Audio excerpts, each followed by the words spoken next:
Biz her şeyiz. Diyanet'in işleri. Burcu Karakaş. İletişim Yayınları. Burcu Karakaş'ın Biz Her Şeyiz, Diyanet'in İşleri kitabı İletişim Yayınlarından çıktı. Burcu Karakaş, Marmara Üniversitesi Siyaset Bilimi ve Uluslararası İlişkiler bölümünden mezun oldu. Boston Üniversitesi'nde gazetecilik ve Orta Doğu üzerine aldığı yüksek lisans eğitimini devlet söyleminde Kürt meselesi, Diyarbakır Askeri Cezaevi üzerine bir çalışma başlıklı teziyle tamamladı. Milliyet gazetesinde başladığı gazeteciliğe hala devam ediyor. Gazeteci Burcu Karakaş, Biz Her Şeyiz, Diyanet'in İşleri kitabında Cumhuriyet tarihinin en tartışmalı kurumlarından biri olan Diyanet İşleri Başkanlığı'nı etraflıca anlatıyor. Parçalı bir şekilde basına yansıyan Diyanet çalışmalarının yalnızca buzdağının görünen kısmı olduğunun ayırdına vardığını belirten yazar, yoğun gündem içinde gözden kaçanları derli toplu bir şekilde kayda geçirmek ve dağınık parçaları birleştirmek istediğini vurguluyor.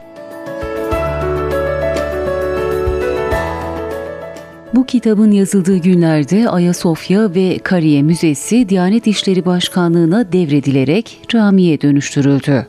Diyanete devredilen tarihi Bomonti Bira Fabrikası bir gün ansızın yıkıldı, harabeye döndü. Covid-19 pandemisi sürerken Heybeliada Senatoryumu'nun da Diyanete tahsis edildiği ortaya çıktı.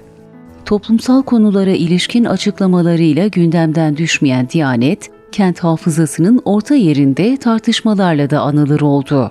Kariye Müzesi'nin ibadete açılmasına dair kararın resmi gazetede yayımlandığı gün, akademisyen Ayşe Çavdar ile kısa bir röportaj yapmıştım.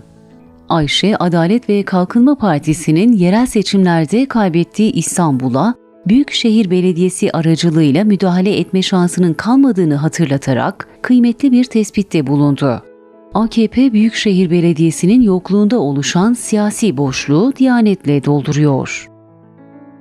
Burcu Karakaş, kitapta Diyanet İşleri Başkanlığı'nın yaptığı harcamalara, Türkiye Diyanet Vakfı'nın çalışmalarına, Diyanet'in aile, kadın, çocuk ve gençlere yönelik geliştirdiği faaliyetlere, kamu kurum ve kuruluşlarıyla imzaladığı işbirliği protokollerine dayanarak ürettiği politikalara, protokollere açılan davalara, kendine ait medya araçları ile topluma ilettiği mesajlara da yer veriyor.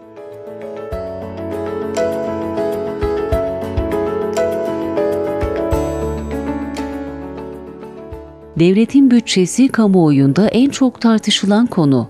Kurumun bütçesinin bakanlık ve diğer başkanlıklarla karşılaştırıldığı haberler basında sıklıkla yer alıyor. Raporlara bakıldığında Diyanet bütçesi içindeki en yüksek kalemin personel giderlerine ait olduğu görülüyor. Diyanete ayrılan bütçe ödeneği AKP döneminde görülmemiş bir şekilde artış gösterdi. En çok artış 2019 senesinde yaşandı. Merkezi bütçe içinde Diyanete ayrılan ödenek birçok bakanlıktan fazla. Diyanet'in Sayıştay denetimi yapılmadığı için kurumun kara kutusu olarak bilinen Türkiye Diyanet Vakfı 1975 yılından beri hizmet veriyor. Türkiye'de 1001 şubesi bulunan vakıf, Diyanet'in ihtiyacı olan ancak bütçe nedeniyle temin edilemediği her türlü mal ve hizmet alımını gerçekleştiriyor. Burcu Karakaş, Biz Her Şeyiz, Diyanet'in İşleri kitabında eski Diyanet İşleri Başkanı Profesör Doktor Ali Bardakoğlu ile yaptığı söyleşiye de yer veriyor.